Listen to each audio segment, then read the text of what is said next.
Hello, everyone. I am Sacrabolic, your Envoy of Hope, and welcome back to WIWR.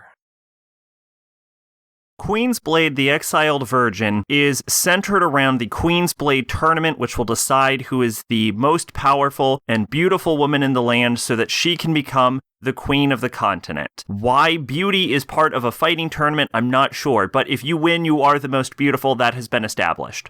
It stars Lena Vance, who is the youngest daughter of a powerful count, but also his chosen successor, who has chosen to abandon her home and title and family to go be an adventurer, not specifically to join the Queen's Blade, although she does end up joining the Queen's Blade tournament by the end of the series, as she journeys around and encounters others who are also participating in the Queen's Blade tournament and learned their reasons and motivations while attempting to find her own. There is some solid character focus in this show, although I wouldn't say any of the characters are particularly deep. Most of them do get their own time and attention, they all have their own motivations, and they all have an impact on the main character in one way or another. I'm not sure any of them are necessarily stand out, but they're all decent enough. One frustrating thing about this season is that Lena gets into multiple fights throughout the course of the entire show, and she loses every time, so you kind of end up with this main character who, it gets frustrating after a while. You're just like, come on, can you win one fight at least? And I think by the end of this, the answer is still no, but I will say that the majority of this season is basically just set up for the Queen's Blade tournament. They keep teasing that it's going to start, but you get the idea that, Season 2, which is confirmed in this, is going to be the actual start of the tournament. So basically, this is just set up so you get to know the characters and get a rough idea of their abilities and capabilities. The fights aren't particularly standout. Some of them are pretty static. Some of them are okay, but none of them are too great. What I will say is that one of the characters in this show has the most unique attack I think I have ever seen in my entire life, and I am not exaggerating. Explosive, acidic, breast milk. It's also worth noting that this is, as you would expect, a very heavily ecchi series. A lot of naked women, a lot of boobs. One character just wears a snake as pants, and sometimes the snake just slides off. It just snakes away. Also, in at least 3 different occasions, a character pisses herself, and I think that might be a fetish of someone who worked on this. I'm okay with it, but it happens more than once, and 3 times is a pattern, I think. Anyway, there's nothing particularly great about Queen's Blade, but it did keep my attention, and I did enjoy parts of it, and I am interested in see where it's going in Season 2. Queen's Blade, the Exiled Virgin Specials is a series of vignettes set in an alternate universe where the girls are all attending a school and are competing in the Queen's Brazier to decide who will become the next student council president. Basically, the entire thing is just an excuse to show off panty shots and tits, although ironically, the girls are actually more covered up in this than they would be in the regular show. And it is also just animated like complete garbage. Basically, it's just a bunch of sexy still shots. And the most consistently animated part about this is the lip flaps. There's nothing to digest about this. There's nothing really to talk about. There is a semi-funny episode where Catalia is making food, and the entire time it's faking you out to be a masturbation thing, but it turns out she's just making stew. But otherwise, there's not much to say about it. Queen's Blade, Inheritor of the Throne is the second season of Queen's Blade and takes place right as the characters are entering the capital to start the Queen's Blade tournament. The season majorly focuses on the tournament itself and the fights that occur to decide who the winner of the tournament is, but what it also does is pays off basically all of the setup in season 1, setting characters against each other who have relationships with each other and developing their relationships while also helping to add depth to characters who were previously not very well established. For example, the 3 people working for the Swamp Witch all basically get their own time to shine. Menace a little bit less, but Irie and Milona definitely get their own screen time in this. And they managed to not just develop the characters in interesting and satisfying ways, but they managed to create genuinely interesting and engaging moments between the characters as they expand on the characters, like Echidna's relationship with her apprentice, or Irie, who'd previously been working for the Swamp Witch, ending up taking care of Cataleya's son after she defeats Cataleya in the Queen's Blade.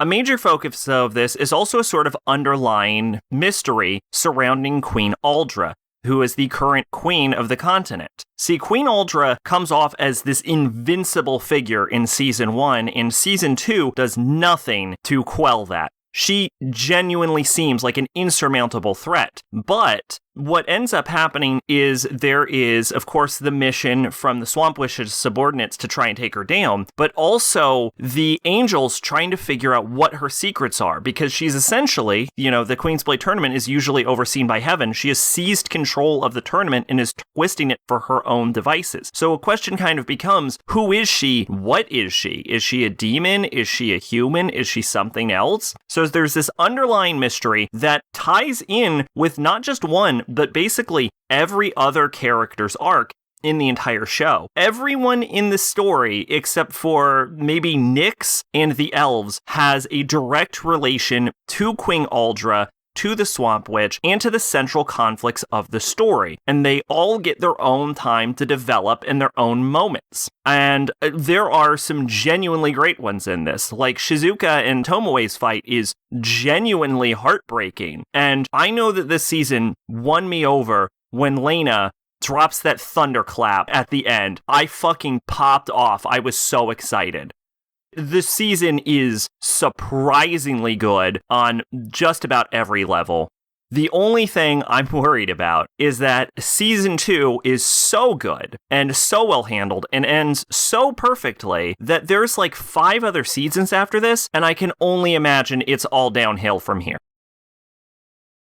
Queen's Blade Inheritor of the Throne Specials continues the story of the Queen's Brazier in the alternate reality where the Queen's Blade takes place in a high school. It focuses its vignettes more on the characters that didn't get attention in the Season 1 vignettes, and there is a bit more of an involved plotline in this, a lot more setup to the fan service as opposed to the original specials, but I will say that the setup for the fan service isn't particularly interesting.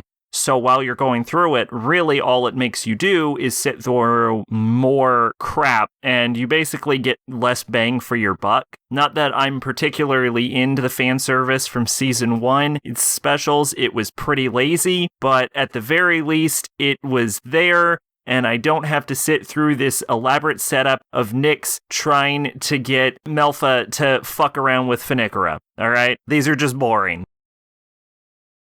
Queen's Blade Beautiful Warriors is a series of short stories, each episode dedicated to a different girl or girls from the Queen's Blade tournament. And just about everyone at least gets some amount of screen time, except for Claudette, who we find out has now become the queen, presumably because Lena didn't want the throne, and as she says in Season 2, I think Claudette would be a good queen, which, to be fair, yeah, she would be a good queen.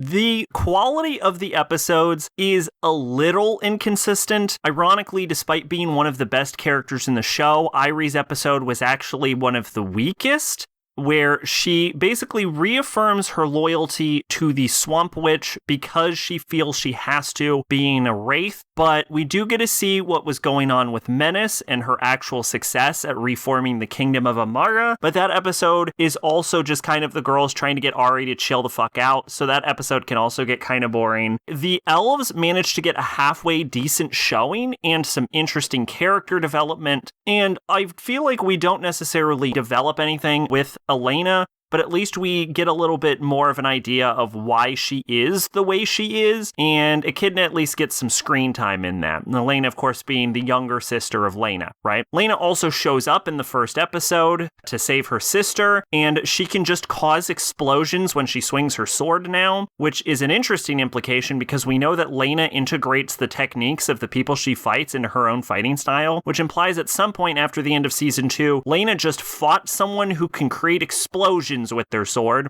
But yeah, it's overall pretty interesting. No matter what girl you like, she probably got some amount of time. Very inconsistent in quality, but at least it was a fun, enjoyable watch all the way through. And I feel like this is a sort of like redo of season 1 where this season feels like setup for presumably Rebellion coming up soon, but with setup on characters we already know. So there's a lot less work to go off of, and it's kind of just a sort of fan service, but not in a sexual way, although also in a sexual way, with the characters you already know and love. Queen's Blade OVA takes place a year after the Queen's Blade tournament. The land has continued to prosper under Claudette's rule. However, she has, presumably because of what happened to the Vance family and Beautiful Warriors, decided to wage war against the nobility and kill all of the nobles. Also, what happened is Melfa's holy pose religion has continued to spread, and at some point, the elven villages were destroyed by the Swamp Witch, and the head instructor elf has been cursed to stay in the forest and is unable to leave, which is an impressive set of accomplishments for the Swamp Witch, considering the sheer amount of damage Naniel did to her operation back during Beautiful Warriors.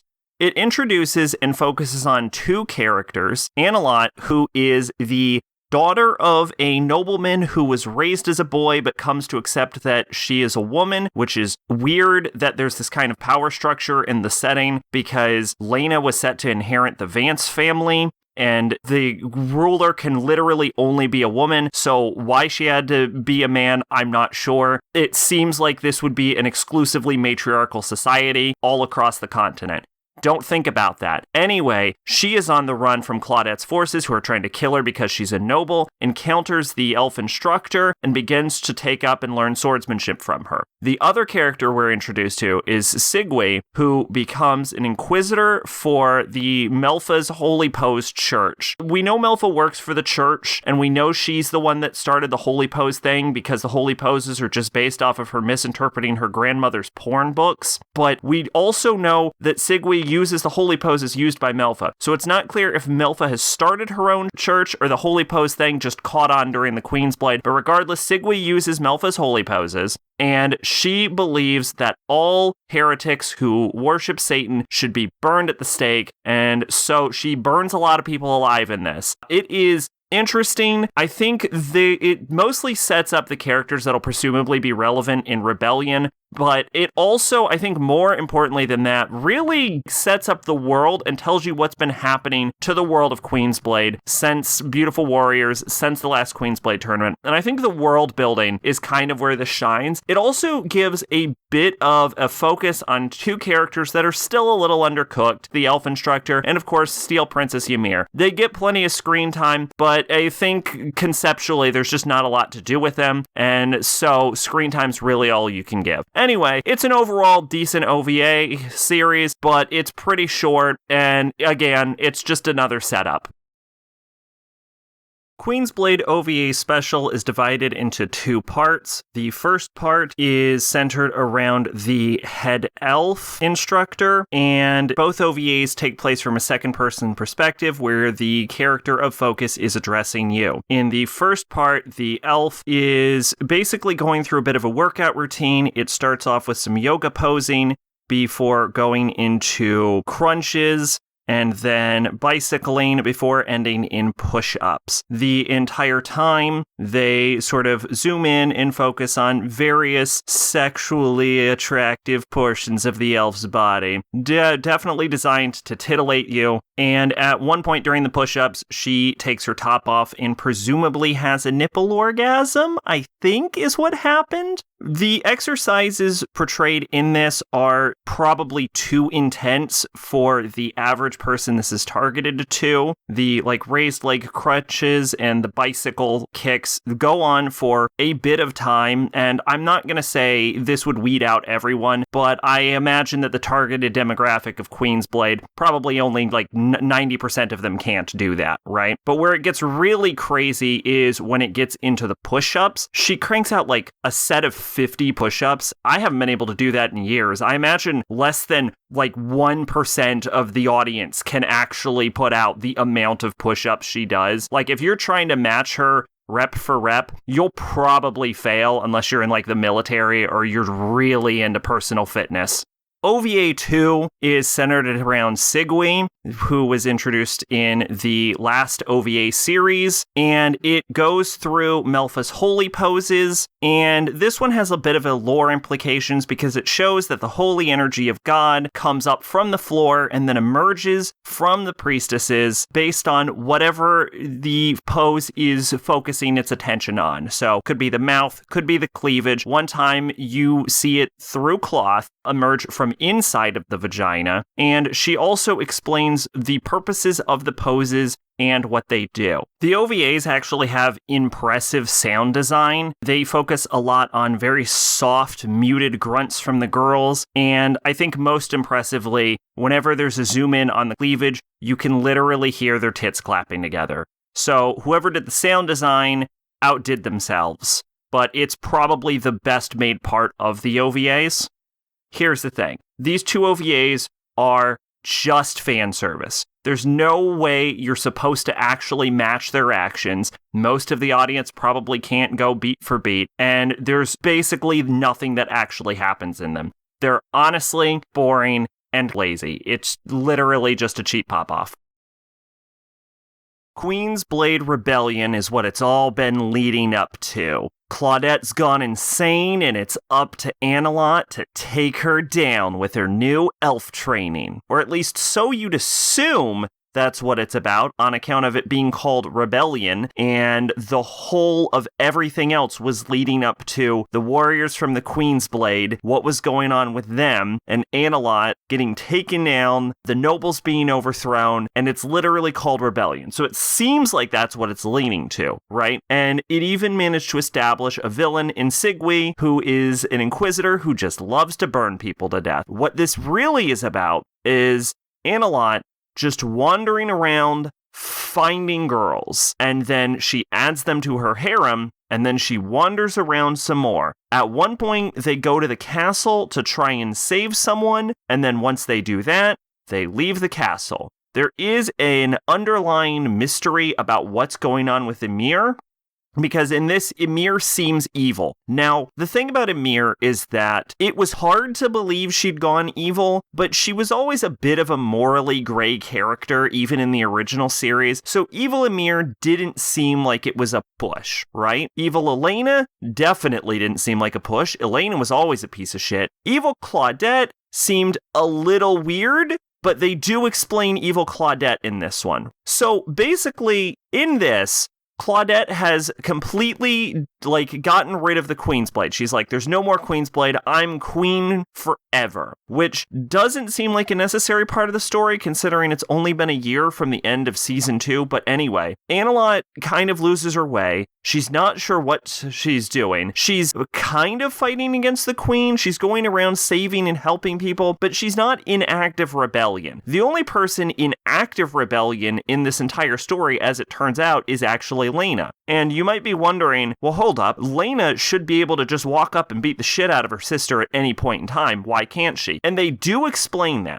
Because Claudette, I feel like, kind of gets undervalued as far as how powerful she is. Claudette entered the Queen's Blade tournament as the third strongest fighter and left as the third strongest fighter. The people above her actually swapped because she came in stronger than Lena, left weaker than Lena, but Nanael came in stronger than her and left weaker than her because the whole holy milk situation doesn't matter. Anyway, Claudette's super powerful, and Aldra just fucked off, and they still explain what happens to Aldra and why Aldra isn't doing anything in this this anyway. And then Lena, they do explain what happens to this. The answer for why Claudette's turned evil is a bit predictable. It wasn't just like, and it is evil, right? Because like we know that the capital of Gyros is prospering, but apparently the further out to the outskirts, the more everything's going to shit. And it does end up making sense, and it's probably exactly what you think it is if you're familiar with Queen's Blade. Where this goes off is because Annalette doesn't know what she's doing, she doesn't have a goal, and we're not all leading towards the Queen's Blade. Unlike season 1, which was also kind of short, the whole thing about season 1 was we got to know about the girls, we got to know about their motivations, why they're heading into the Queen's Blade. It was all leading to something. This isn't leading to anything. We get to know a bunch of the girls, but they don't have goals. Even Annalette doesn't have a goal until right towards the end of the series.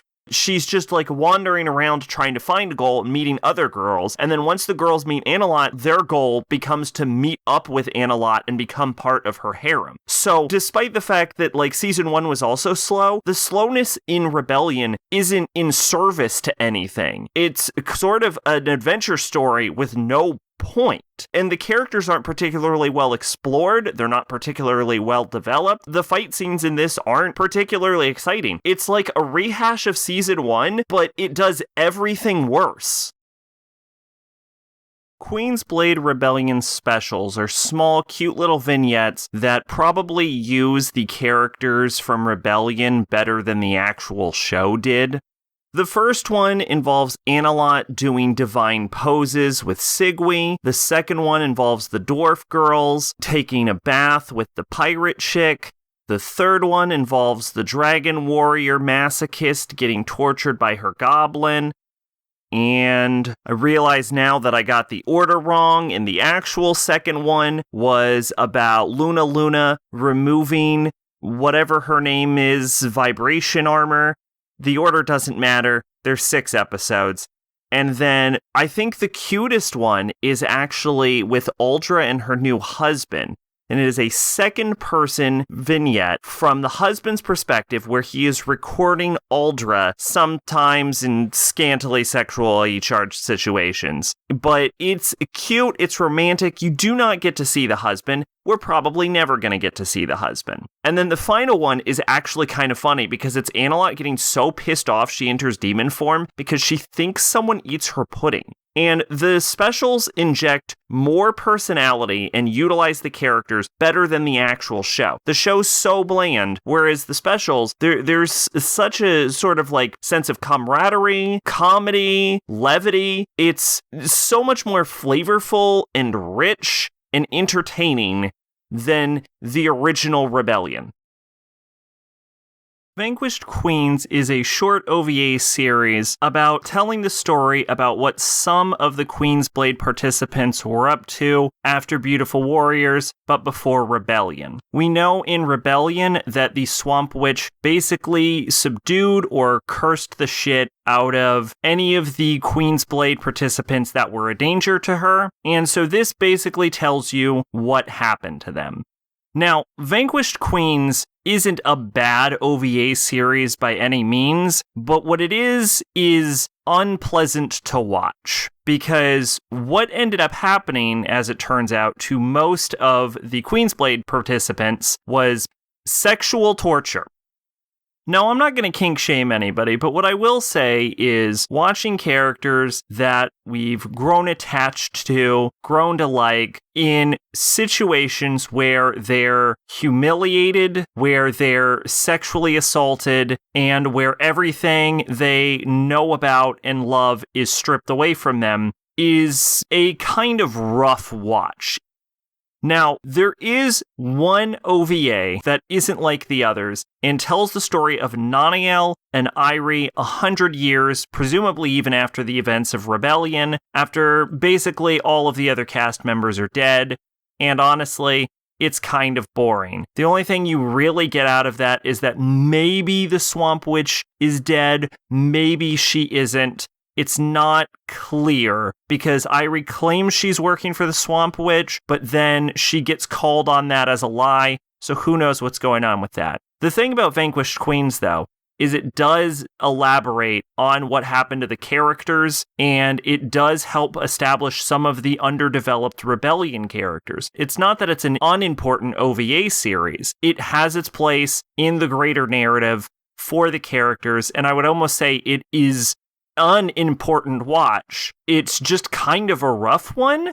You do, on the other hand, get to see the fully revived body of the Swamp Witch in all of her sapphic dominatrix glory. Vanquished Queen specials are a series of vignettes, each centered around a different one of the OVA episodes. So the first one, we get to see Tomoe get sexually tortured the entire time. Just a full episode of her being tortured. The second episode, we get to see Irie clean the floors while her clothes phase in and out of existence. Now, we're going to briefly focus on these two because they share something in common, which is that there's a lot of uncomfortable close-ups, recycled animation, and sexual grunting. Now, I want to be clear, this is not in any way sexy, partially because of the reused animation. It's very similar to the specials where you get to see the girls work out and pose and stuff, except the fact that it just recycles the same animation, the camera is so close up, there's like nothing sexy about this. It's just awkward. And that's ignoring the fact that there is a decent chance you probably don't want to see Tomoe get genuinely tortured. Then the third episode involves Lena, the main character of the original series, getting beat and then getting mentally broken to the point where she basically becomes comatose. And then the episode ends with an internal monologue about how she just wants to go back to her abusers after she's shipped naked to her sisters. And then the final episode is another alternate history, similar to the previous one, where we get to see Uldra get turned on by her own demon, and then Echidna rapes her, and then while Echidna is raping her, her husband walks in, and she cries out in tears. So these are vignettes where you get to see the main characters that you've grown accustomed to and appreciate over the course of the entire series, mentally broken and destroyed and physically tortured. These aren't in service to anything. We don't learn anything. No lore is added because these are very clearly not canon because we know the events of actual Vanquished Queens occurred and not this. So this is just mean-spirited misery porn. Queen's Blade Unlimited is the latest OVA series to be released for Queen's Blade, though I am watching them slightly out of order. Now, if you will remember, in Rebellion, it ended with the revival of the Swamp Witch, Claudette going evil and becoming a tyrant, and any of the previous generation capable of stopping Claudette being cursed into irrelevance. And the new generation was all going off on their epic training arc. I bring this up because, of course, Queen's Blade Unlimited has nothing to do with any of that, and instead it is a complete reboot of the series, starting with the original Queen's Blade tournament, but in an alternate universe where they have Queen's Blade fights, and then the loser has to do whatever the winner says. Just anything at all. And instead of being centered around Lena, it is centered around her younger sister, Elena, who is about 50% less evil in this than she is in the original series. So she's still slightly evil because she uses her Queen's Blade fights to enslave people. So it's basically her same mission from the original series where she's trying to find Lena, who is trying to go to a mystical city called Maramax, something like that. And they find out she ends up going to Himamoto. And so it's Elena trying to track down her sister, while simultaneously getting into Queen's Blade fights. The series has a change in art style. It's a lot more pastel colors, it's a lot poppier, it's a lot cuter. It's a nice art style. I don't think it fits the tone of the overall series, as opposed to the more realistic, duller hues of the original art style. It's kind of too cutesy to be Queen's Blade. Throughout Unlimited, we are introduced to a Shota who has a magic flute that will heal you when you blow it, but also unlock the path to Marmax, but also it's linked to his penis, and whenever you touch it, or lick it, or kiss it, or blow it, or whatever, you are simultaneously simulating the Shota's penis. I'm not sure why the flute is linked to his penis, just as I'm not sure why this OVA even exists, to be honest. Because they left on such a cliffhanger with Rebellion, and then, for some reason, they decided to start the whole series over again, and it's not doing anything interesting. It's just, I guess it's just a bunch of fan service. I don't get it. I don't know. Queen's Blade Grimoire is a short OVA series where a dark mage from the main Queen's Blade universe summons a woman from another universe, and they end up getting sucked into this other world. And it is a world of fairy tales and also Alice in Wonderland, which I refuse to call a fairy tale. But it has fairy tales such as Little Red Riding Hood, Little Mermaid, Tokitori Monogatari. I think there was one other, but I don't fully remember. And what's happening is warriors from the main universe are being pulled into this fairy tale world by the Mirror Princess, who is, I guess, supposed to be Snow White. And the fairy tale characters are being turned evil by a woman named Satan, who works with the Mirror Princess. And the purpose of this, I think, it's not clear what's happening, is to create a fairy tale version of the Queen's Blade tournament. Although, in this, Satan goes toe-to-toe with a post-Season 2 pre-curse Lena, so I think we already know who's going to win that tournament. I don't know what the point of it is, but I think they're trying to set up a fairy tale Queen's Blade tournament. Again, not clear what's happening. One thing I do want to talk about is the art style for the character designs in this, because the typical Queen's Blade character design is done by a woman named Rin Shin, but there are some character designs in this from Satoshi Urishihara. Now, you might think it's weird that I'm bringing this up because I don't normally mention staff, but Urishihara has a very unique and distinct style from Rin Shin. So distinct, in fact, that mid-episode, I had to stop watching and look up whether he worked on it because I recognized his art style on sight.